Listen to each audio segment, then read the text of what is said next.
There are battles where strength is everything, where power levels clash like thunder and raw force decides the victor.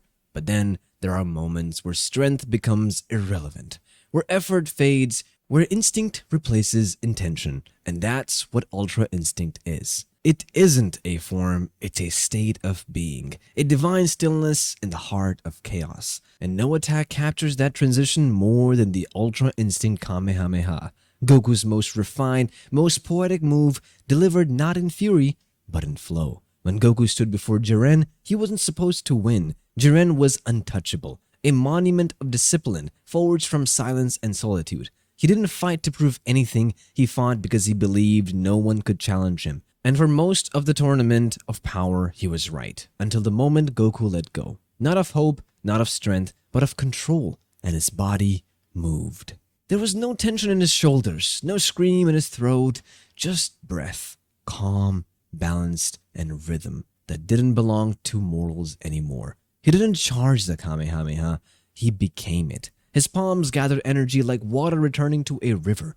Every motion had weight, but not effort. Each step toward Jiren was not a challenge, but a certainty. And Jiren, the warrior who had deflected galaxies with a glance, paused, not in fear, but in recognition. He wasn't staring down an enemy, he was witnessing a truth.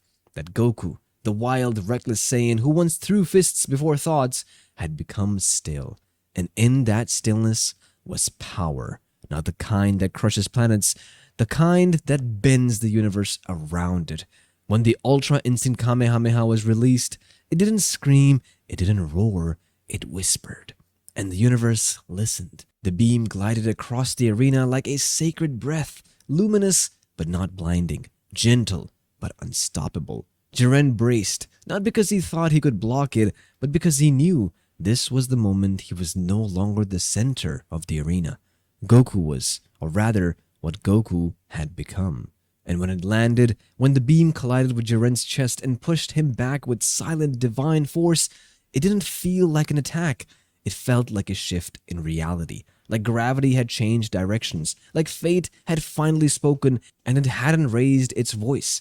Ultra Instinct doesn't conquer, it doesn't destroy, it reveals. It strips away effort and ego and leaves only truth. And in that truth, everything bows. The Kamehameha didn't need to be Goku's strongest move, it needed to be his most pure. A perfect expression of who he was in that moment. Not a fighter, not a savior, just a man in tune with everything. Because real power isn't loud, it isn't forced. It's the kind of power that moves without needing to push. And when Goku moved that day, even the gods stood still. There's a difference between winning a fight and ending a fight. Most heroes rise through struggle. They claw, they bleed, they burn everything to reach the summit. But Saitama, he's already there. And when he throws a serious punch, he doesn't just defeat his opponent, he deletes the entire narrative of the fight. Boros was no slouch. He was the apex of his species, a galactic conqueror who burned entire civilizations to cinders just to find a worthy adversary. He had been searching for decades, not to rule, not to kill, but to feel something, to be challenged. And when he met Saitama, something in him lit up. Finally, a real fight, a real test, and so he unleashed everything. His trump card, the collapsing star roaring cannon, a blast that could reduce Earth to ash, his pride, his pain, his purpose. And Saitama exhaled. No charge up, no internal monologue, just a shift in his stance, a silent understanding that this was finally something he had to take a little seriously. And then with a single movement, he threw a punch. Not with rage, not with excitement, with mild effort. The result wasn't a clash, it was a contradiction. Boros' blast didn't detonate, it vanished, erased by a wave of force so absolute the air didn't even tremble afterward. There was no debris, no fallout, just absence. And in that absence stood Saitama, unchanged, calm, almost bored. Boros, shattered and dying, smiled through the blood. In his mind, he'd finally found someone worthy. But the tragedy? He hadn't. Not really, because Saitama wasn't pushed. He wasn't trying. The serious punch wasn't Saitama's final form. It wasn't even his full strength. It was a gesture, a nod of recognition that his opponent was at least worth finishing off properly. That's what makes it so devastating. Not the impact, but the indifference. The idea that this universe-shaking moment didn't mean anything to the man who caused it. That everything Boris built, every reason he had for living, was just background noise to someone who could erase him with a flick. Saitama's power isn't terrifying because it breaks things. It's terrifying because it undermines them. It makes struggle look pointless. It turns ambition into dust. It says, you were never a threat. This fight, this war, it didn't matter. The punch is called serious, but to Saitama, it's barely that. And in that realization lies the real horror. When your great effort is met with mild acknowledgement, what's left of your identity? There are attacks that scarred the battlefield, attacks that tear through enemies and leave behind devastation, fire, blood, smoke. But Hollow Purple doesn't leave scars. It leaves nothing. It doesn't explode. It corrects. It looks at a part of the world, a patch of trees, a stretch of ground, a person's existence, and quietly decides, this shouldn't be here. And then, it isn't. To understand Hollow Purple, you have to understand Gojo. Not the charm, not the blindfold, but what lies underneath. A mind so fast it sees the world in slow motion. A man who lives in infinity while others fight with power and instinct. Gojo fights with certainty. Red, the force of repulsion. Blue, the gravity of attraction. Each one alone is devastating, but together, when he merges them into a single point, a single impossibility, you get Hollow Purple. And when he fires it, there's no warning, no scream, just a gesture. His hand drifts forward like he's swatting dust, and then the universe reacts. The space around the blast collapses inward. Air is consumed, time stutters. The very rules of physics pause, as if trying to understand what's happening.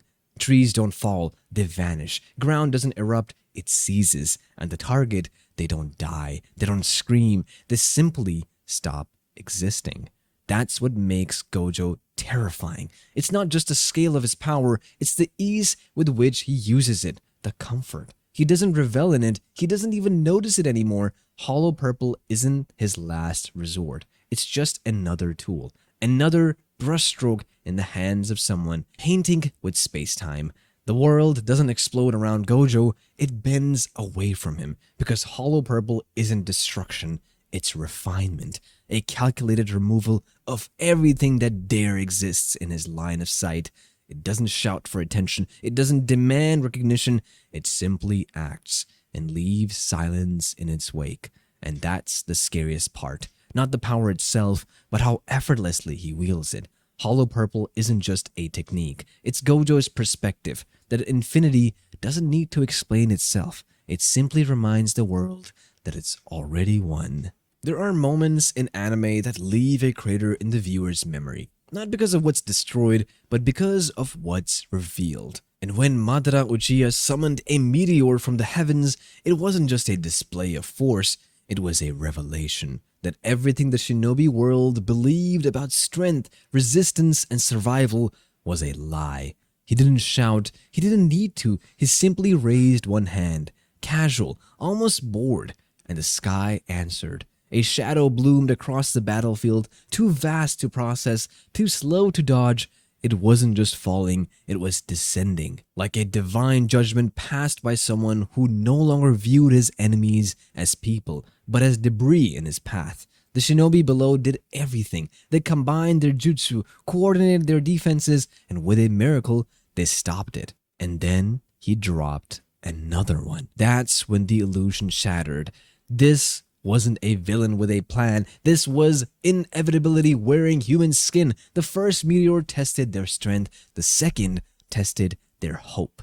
Madara didn't fight to win. He fought to prove, to remind everyone watching that they were insects trying to swat away a falling mountain. The meteor didn't just crush the battlefield, it crushed belief. It silenced resistance. It replaced confidence with dread. There was no smirk, no joy, just cold precision. Madara didn't laugh when they failed because he expected them to, because he knew that all their preparation, all their effort, all their chakra meant nothing when real power entered the field. And that's what makes the meteor summon so terrifying. Not the size, not the destruction, but the message. You were never in control. You never had a chance. The attack isn't overpowered because of what it does to the ground. It's overpowered because of what it does to the mind. It leaves no room for strategy, no time for speeches. It simply reminds you that when a force of nature takes the battlefield, all you can do is watch and break. Because in that moment, Madara wasn't a ninja, he was gravity. Some attacks are meant to destroy, others are meant to protect. But Mugetsu is meant to end. Not just a battle, not just an enemy, but everything. It is a blade, not of rage or triumph, but of acceptance. When Ichigo uses it, he doesn't scream, he doesn't posture. There's no dramatic wind-up, no final cry of victory. There is only silence. And then shadow. To reach Mugetsu, Ichigo first had to let go of everything that made him who he was. His powers, his identity, his purpose. He didn't unlock it through growth. He unlocked it through loss. Through understanding that to save others, he had to erase a part of himself. And so, as the final confrontation with Aizen reached its peak, Ichigo stepped beyond the realm of Soul Reaper and into something darker, something purer, a figure of black energy, hair flowing, eyes heavy, not with hatred, but with finality. Mugetsu isn't cast like a technique, it's released, like a sigh that's waited for too long. A slash of shadow so vast and absolute, it doesn't cut through the enemy, it cuts through reality, through pride, through ambition. When it collides with Aizen, the world doesn't shatter, it simply darkens. The kind of darkness that doesn't threaten, it frees. It whispers, it's over. And then when the light fades, Ichigo is gone. Not in body, but in power, in purpose. He's no longer the boy burdened with saving everyone. He's just a boy again. Powerless, ordinary, and that's what makes Mugetsu so devastating. Not the scale of the attack, not the damage, but the sacrifice. The knowledge that Ichigo didn't use it to win, he used it to end the cycle. To make sure that no one else had to fight, that Aizen's tyranny would die in that moment, even if a part of him died too. Mugetsu isn't a weapon, it's a decision, a choice to walk away from greatness in order to preserve peace, to give up the ability to protect for the sake of protecting one last time. And that choice, quiet, selfless, irreversible, is what makes Mugetsu one of the most overpowered attacks in anime. Not because it destroys the enemy, but because it costs everything to do so. And Ichigo accepted that price, with no fanfare, no glory, only silence. In a world ruled by magic, where status is defined by bloodlines and your worth is measured by your mana, Asta was an error. A boy with no magic, no noble name, no reason to succeed, and yet, when the battlefield collapsed into chaos, when the enemy towered like a god, it wasn't royalty who stepped forward. It was him. But he didn't do it alone. Yami Sukehiro, the Black Bull's unshakable captain, wasn't supposed to be a leader either. He was an outsider, a rogue with a cigarette in one hand and a sword in the other. Crude, dismissed, feared. But Yami had something no title could offer. Instinct. The ability to see people. And when he looked at Asta, he didn't see a defect. He saw potential. So when the demon before him began to warp reality, Yami didn't try to solve the fight alone. He opened a path. Literally. A slash through space itself. Not to finish the job, but to invite someone else to do it. And Asta didn't hesitate. There was no speech, no doubt. Just movement. A leap of faith. In every sense, a magicless boy jumping through a rift in dimensions, wielding a blade that cancels magic, powered by a body forged in rejection and grit. This wasn't teamwork by design, this was trust in motion. A moment where strength wasn't passed down or granted, it was earned, second by second, choice by choice. When Asta swung, it wasn't to prove anyone wrong, it wasn't for revenge, it was because someone believed in him enough to give him a shot. And that belief from Yami, from the squad that once mocked him, became sharper than any blade. The dimension slash didn't just cleave through the demon, it cut through something far older. The line that only the gifted decide the outcome. That fate belongs to those born lucky. In that single moment, a magicless boy and a misfit captain rewrote the rules. Not with strategy, not with spectacle, but with faith. One opened the door, the other stepped through, and together they did the impossible. They didn't just defeat an enemy, they defeated expectation, because sometimes the strongest move isn't about what you do.